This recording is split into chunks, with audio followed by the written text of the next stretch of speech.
कल हमने पढ़ा था एकल संकरण प्रयोग यानी एक लक्षण को लेकर किया जाने वाला प्रयोग। आज हम पढ़ रहे हैं द्विसंकरण संकरण या द्विसंकर प्रयोग या डाई हाइब्रिड क्रॉस यानी दो लक्षणों को लेकर किया जाने वाला प्रयोग द्विसंकरण संकरण या डाई हाइब्रिड क्रॉस। तो दो लक्षणों को लेकर किए जाने वाले प्रयोग को या दो लक्षणों की वंशागति के लिए किए गए अध्ययन को क्या कहते हैं?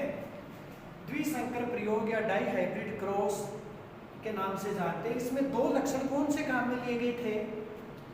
एक तो बीज का रंग, दो लक्षण कौन से थे? एक तो बीज का रंग और दूसरा बीज का आकार। तो यहाँ पर एक लक्षण बीज का रंग हो गया, दूसरा लक्षण बीज का आकार हो गया। रंग के दो विकल्प हुए, एक तो हरा और दूसरा पीला, और आकार के भी दो विकल्प हुए, एक तो गोल और दूसरा झुर्रीदार। क्योंकि कल हमने एलील की बात की थी युग्म विकल्पी, तो उसमें जोड़े में जो जीन पाए जाते हैं उसमें दोनों के अलग अलग विकल्प होते हैं। तो एक के गोल और झुर्रीदार, दूसरे का हरा और पीला। अगर हम इनके गैमेट्स या फिर उनके जो एलील है वो बनाने की बात करें तो गोल और पीले को कैसे दिखाएंगे? कैपिटल आर से। हरे को दिखाएंगे स्मॉल वाई के जोड़े से। गोल को क्या दिखाएंगे फिर? कैपिटल आर, और झुर्रीदार को स्मॉल वाई से। इस प्रकार से इनको दर्शाया गया है। तो थोड़ा आगे समझते हैं।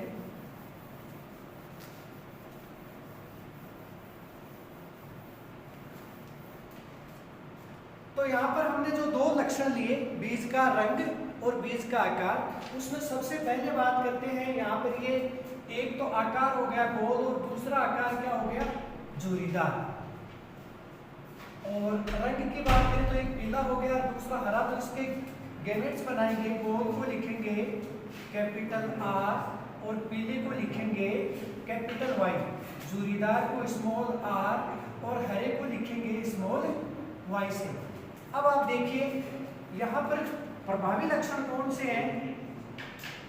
गोल और पीला रंग, ये दोनों हैं प्रभावी लक्षण। इसी प्रकार झुर्रीदार और हरा, ये दोनों हैं अप्रभावी लक्षण। अब कल हमने पढ़ा था प्रभावी और अप्रभावी प्रभाविता का नियम भी पढ़ा था। प्रभावी लक्षण कौन से होते हैं बच्चों?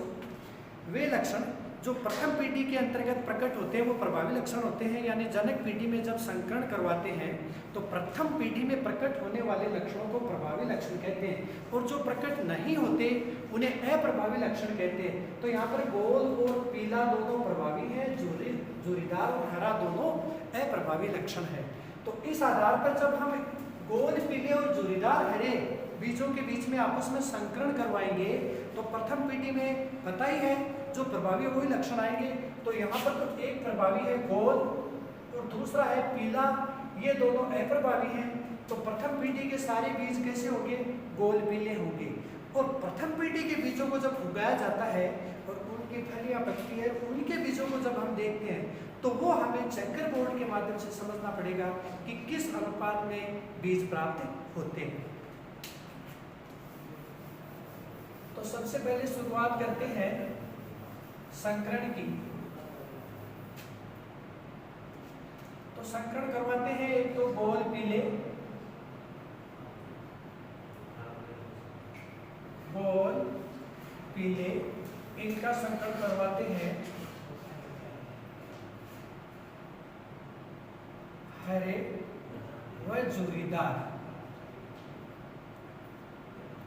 गोल पीले के संकेत कैसे लिखेंगे? गोल का कैपिटल आर, वाई का कैपिटल, पीले का कैपिटल वाई। हरे का फिर कैसे लिखेंगे? ये झुर्रीदार का लिख देते हैं इधर स्मॉल आई, और हरे का स्मॉल वाई, इस तरह से लिख देते हैं। या मैं झुर्रीदार हरा यहाँ से मिटा करके झुर्रीदार हरे यहाँ कर देता हूँ। यानी दोनों के पहले आकार हो गए फिर रंग हो गए। इसी प्रकार ये आकार का हुआ और ये कैपिटल वाई और स्मॉल वाई क्या हुआ, रंग का संकेत हुआ। तो ये इसमें आपस में जब क्रॉस करवाया जाता है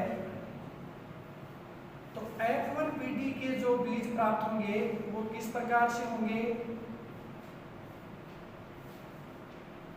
इस प्रकार से गैमेट्स प्राप्त होंगे। तो यहाँ होने को तो स्मॉल वाई और स्मॉल वाई भी है, स्मॉल आर और स्मॉल वाई, लेकिन गोल ज्यादा प्रभावी होने के कारण इन दोनों में इसे हम गोल ही मानेंगे, इसका कोई असर नहीं होगा क्योंकि यह प्रभावी है। इसी प्रकार पीलेपन का भी एक चिन्ह है और हरे का भी एक चिन्ह है, लेकिन प्रभावी पीला है, इसलिए इसको हम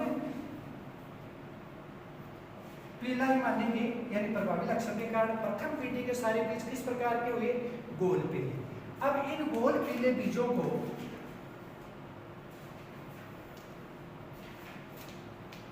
गैमेट्स के रूप में यहां ले लेते हैं। अब एक चेकर बोर्ड बनाते हैं, यानी एक स्क्वायर होता है,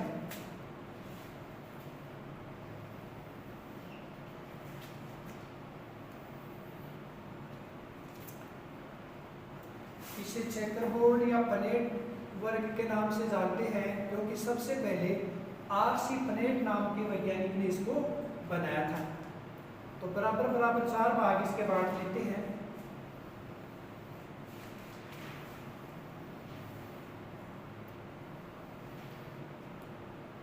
इधर भी 4 होते हैं, तो आपने सामने क्रॉस करके 16 स्क्वायर एक में आ जाएंगे इसमें, यानी टोटल कितने डब्बे बन जाएंगे, 16 डब्बे बन जाएंगे। अब ये जो गैमेट्स हैं इनको हम यहां 4 भागों में बांट देते हैं।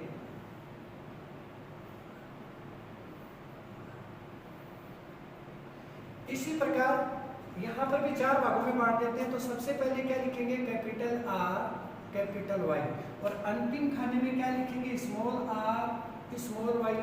फिर यहाँ पर कैपिटल आर और स्मॉल वाई, फिर ये आर छोटा हो जाएगा, वाई कैपिटल हो जाएगा। ठीक इसी प्रकार इन्हीं गैमेट्स को यहाँ लिख लेते हैं। ये कैपिटल आर कैपिटल वाई है तो यहाँ इसको लिख दिया, इसी प्रकार इसको यहाँ लिख दिया। ये स्मॉल आर कैपिटल वाई है, इस जगह पर लिख दिया। ये दोनों स्मॉल है तो यहाँ पर स्मॉल आर और स्मॉल वाई लिख दिया। एक तरफ हम लिख देते हैं मेल गैमेट्स और ये दूसरी तरफ क्या लिख देंगे, फीमेल गैमेट्स।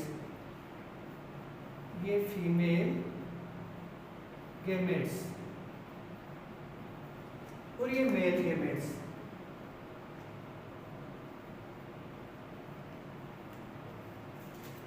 गैमेट्स का मतलब युग्मक, युग्मक, नर युग्मक।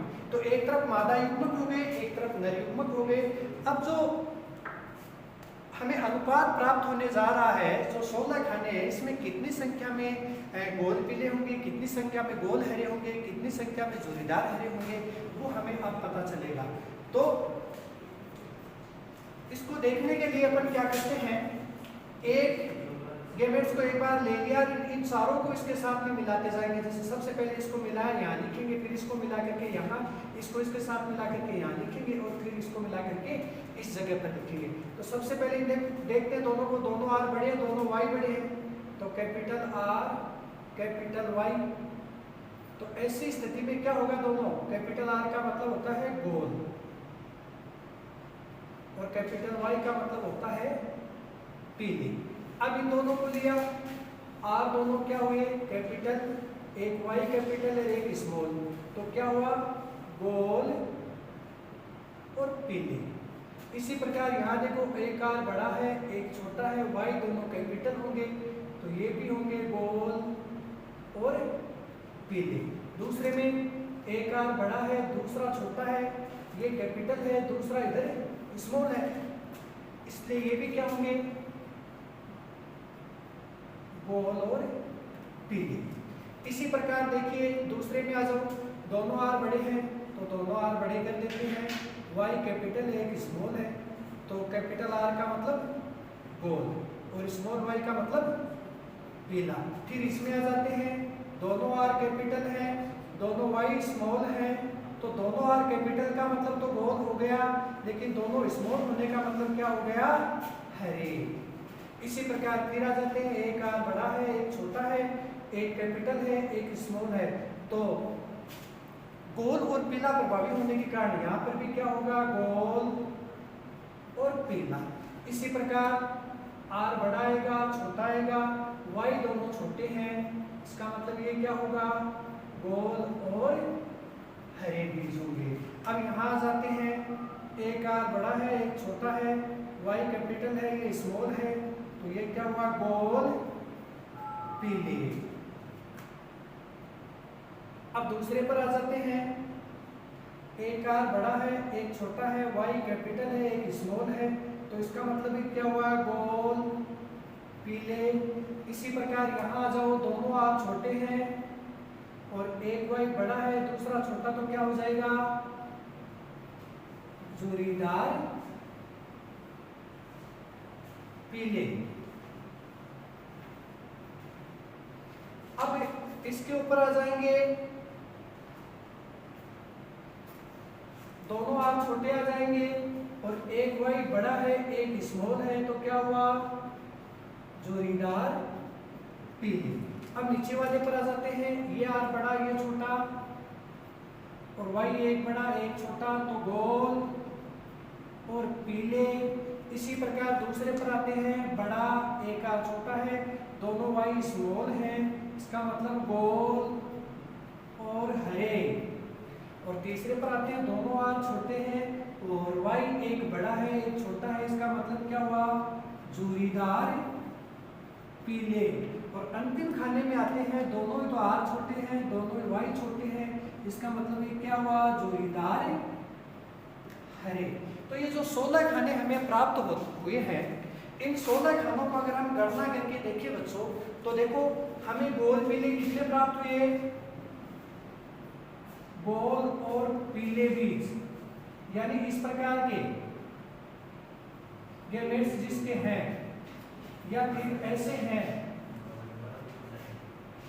ये दोनों ही गोल पीले के लक्षण में आते हैं। गिनते हैं तो हम देखते हैं कि 9 हमें गोल पीले प्राप्त होते हैं। इसी प्रकार हमें गोल हरे ये 3 के रूप में प्राप्त होते हैं। इसी प्रकार हमें जोरीदार पीले ये भी 3 के रूप में प्राप्त होते हैं और जोरीदार हरे सिर्फ 1 की संख्या के रूप में हमें प्राप्त होता है। ये जो नीचे वाला एक खाना है सिर्फ जोरीदार हरे सब छोटे इसी में है, इसलिए ये एक ही है। बाकी ये 3 बीच में क्या है, जोरीदार पीले और गोल हरे, और 9 की संख्या में क्या है, गोल पीले। तो ये टोटल 16 खाने हुए, 16 स्क्वायर। ये भी 1 2 3 4 4 चौक 16 है। 16 में से हमें 9 बीज गोल हरे गोल पीले प्राप्त हुए, गोल हरे 3 बीज प्राप्त हुए और जोरीदार पीले 3 बीज प्राप्त हुए और एक जोरीदार हरा बीज प्राप्त हुआ। तो ये तो हुआ इसका लक्षण अनुपात। अगर इसके लक्षण अनुपात की हम बात करें,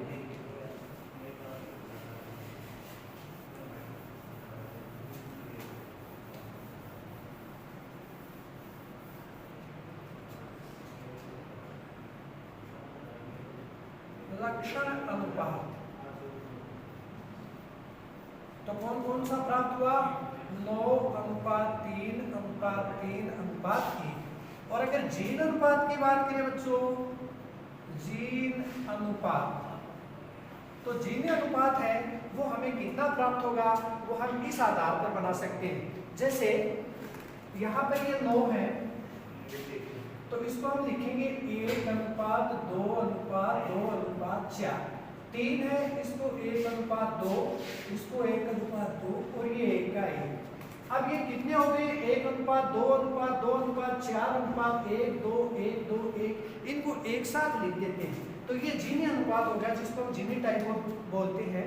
तो यहाँ पर लिख देंगे 1:2:4:1:2:1:1:2:1। तो ये टोटल कितने हो जाएंगे, अगर इनको जोड़ेंगे हम, 2 2 4 5 4 9 9 3 12 13 14, 15 और 16 खाने पूरे हो गए। 16 बीज हमने बनाने थे और 16 में से 9 किस प्रकार के प्राप्त हुए, गोल पीले, और 3 किस प्रकार के हुए, गोल हरे, और 3 हुए जूरीदार पीले, और 1 हुआ जूरीदार हरे। तो ये बच्चों इस प्रकार से अपना डबल हाइब्रिड क्रॉस था, द्विसंकरण प्रयोग था जो मेंडल ने किया। इसमें गणितीय विधि का भी इस्तेमाल किया गया है और इसके आधार पर फिर मेंडल ने एक नियम दिया, स्वतंत्र अपव्यूहन का नियम। स्वतंत्र अपव्यूहन का नियम, लॉ ऑफ इंडिपेंडेंट असोर्टमेंट। स्वतंत्र अपव्यूहन के नियम का मतलब क्या होता है बच्चों, जब दो लक्षणों की वंशागति का एक साथ अध्ययन करते हैं तो दोनों लक्षण अपने अपने तरीके से एक दूसरे को प्रभावित किए बिना अगली पीढ़ी में वंशागत होते हैं। तो इस बात को क्या कहते हैं, स्वतंत्र अपव्यूहन। यानी स्वतंत्र रहकर अपव्यूहन यानी अगली पीढ़ी में जाते हैं, एक दूसरे को कोई प्रभाव उसका नहीं पड़ता। जैसे हमने यहाँ पर कौन से 2 लक्षण लिए, एक तो बीज का आकार और दूसरा लक्षण कौन सा था, बीज का रंग। आकार में 2 थे, गोल और जूरीदार, और रंग में भी 2 थे, कौन कौन से, पीला और हरा। तो यहां पर क्या होता है, ये जो 2 लक्षण है यानी गोल और जूरीदार आकार का लक्षण है, ये रंग वाले लक्षण के ऊपर यानी पीले और हरे पर कोई प्रभाव नहीं डालता। इसी प्रकार जो रंग का लक्षण है पीला और हरा, वो आकार यानी गोल और जूरीदार के ऊपर अपना कोई असर नहीं डालता। आकार अपनी तरफ है, रंग अपनी तरफ है, यानी रंग आकार को प्रभावित नहीं करता और आकार रंग को प्रभावित नहीं करता। दोनों स्वतंत्र रूप से अगली पीढ़ी के अंतर्गत वंशागत होते हैं। इसलिए इस नियम का नाम क्या है, स्वतंत्र अपव्यूहन का नियम, लॉ ऑफ इंडिपेंडेंट असोर्टमेंट। ये मेंडल का तीसरा नियम था। 2 नियम जो हमने पहले पढ़े थे वो एकल संकरण प्रयोग के ऊपर आधारित थे, और ये जो तीसरा नियम है ये द्विसंकरण प्रयोग के ऊपर आधारित है, डाई हाइब्रिड क्रॉस के ऊपर आधारित है, जिसको स्वतंत्र अपव्यूहन का नियम कहते हैं। अब मेंडल ने मटर के पौधे का चुनाव क्यों किया, इसके भी कई कारण है। एक तो मटर का पौधा है वो 4 वर्षीय फसल होती है, शीघ्र ही पककर तैयार हो जाती है। दूसरी बात, इसमें जो लक्षण अनुपात है यानी बीज का रंग, फली का रंग, आकार सब बाहर से आसानी से दिखाई दे सकते हैं। दूसरी बात, इसमें संकरण यानी परागण की प्रक्रिया आसानी से हो जाती है और इसको उगाया भी आसानी से जाता है, और जल्दी जल्दी पीढ़ियाँ प्राप्त होने के कारण इसमें प्रयोग है वो जल्दी होते हैं। इसलिए मेंडल ने मटर के पौधे का ही प्रयोग किया। तो ये था बच्चों जेनेटिक्स, जिसमें एकल संकरण, द्विसंकरण और मटर के पौधे के इस्तेमाल के बारे में ये बातें पूरी हुई। धन्यवाद।